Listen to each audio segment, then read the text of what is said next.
So, Barbie finally comes out to IMAX this week for a very limited time, and to celebrate I picked up one of those I Am Kenough hoodies that Ryan Gosling wore at the end of the movie. Very excited about that. I'm just Ken, anywhere else I'd be a 10. Alright.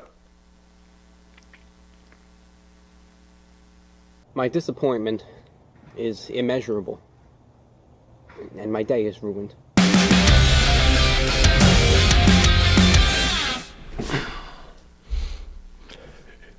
It may not be screen accurate, but the message is still the same. Hello, friends, and welcome back to the Brockopp side, a place to live, talk, and buy movies.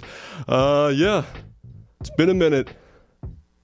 I missed you. But anyway, by now, a lot of people have seen this movie, so if you have, go ahead and comment down below your thoughts on Barbie. Did you like it? Did you dislike it? Are you more of a Barbie? You more of a Ken? You more of an Alan? If you're an Alan, that's okay. Alright, you're still Kenough. But without further ado, let's start talking about the movie. Now, this was the third time I've seen Barbie in theaters, and of course I took part in the Barbenheimer craze back in July when everybody was wearing pink and or saturated 1940s colors in the theater and stuff. That was one electric weekend. But actually talking about the movie itself, it's a hilarious blend of satire and human emotion with one of the most star-studded casts we've gotten in a long time. Margot Robbie and Ryan Gosling are perfectly cast as Barbie and Ken. Not only are they picture-perfect depictions of these dolls, but they also get to show off their comedic skill to great effect. Mainly Ken, though. He's definitely the highlight of the entire movie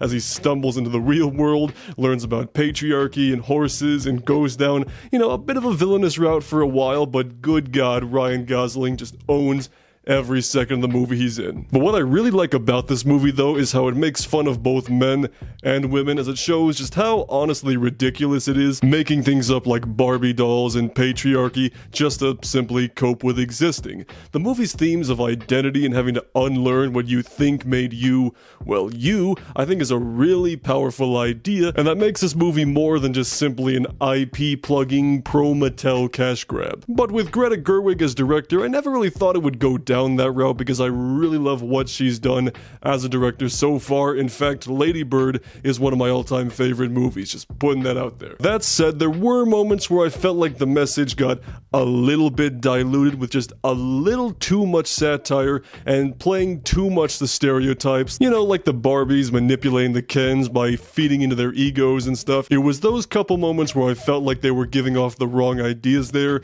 but then Michael Cera did Kung Fu on a bunch of Kens, so the scales are pretty balanced there. With that out of the way, I know what you're all actually here to talk about. How did the movie Barbie look in IMAX? The big square. It's why you clicked on this, I know. So let's just start talking about the IMAX, shall we? First things first, Barbie was shot on the Arri Alexa 65, which is a camera approved for the IMAX screen. And to go along with that perfectly, the entire movie fills up the entire screen with a 2:0:0 to 1 aspect ratio. Not 1:90, but 2:0:0, which makes the entirety of Barbie in IMAX. Woo! Right off the bat, the movie opening with its parody of 2001 with the little girls discovering the giant Barbie doll just proves that this movie deserved the IMAX treatment all along. The cinematography and the sound design in that one scene just really sucks you right into the movie immediately, which is what a good IMAX experience needs to do. As great as the Barbenheimer weekend was, having these two very different movies come out back to back like that, it's kind of a shame they couldn't share the IMAX screen so you could experience both great movies in these major formats. Because I saw Barbie 2 other times on a standard theater screen, and while yeah, it worked, it just really didn't do this movie justice. I really got to soak in the amazing production design of Barbie Land. The vibrant pink colors and intentionally fake plastic looked fantastic on the big square.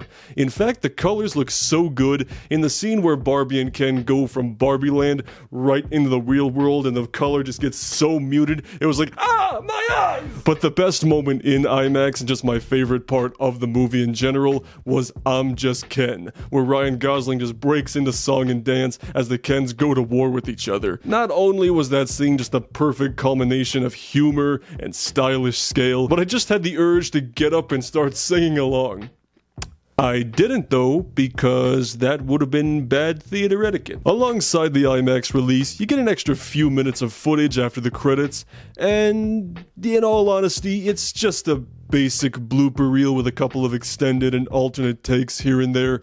Nothing really special, but you know, it's like a nice little extra sprinkling on top. So, you know, it's like, you know, it's not a big deal. Overall, Barbie just gets better and better with each viewing. One might even say this movie is Kenough. As for the IMAX experience, I'm gonna say that yes, absolutely, this movie proved itself necessary of the big square within just a few seconds, and again, I'm really glad we finally get to see this movie in IMAX after a couple months of release. So if you want to go check out Barbie in IMAX, it's only gonna be out for about a week or so, so get on that shit. So for the movie itself, I'm gonna give Barbie a gold unboxing machete.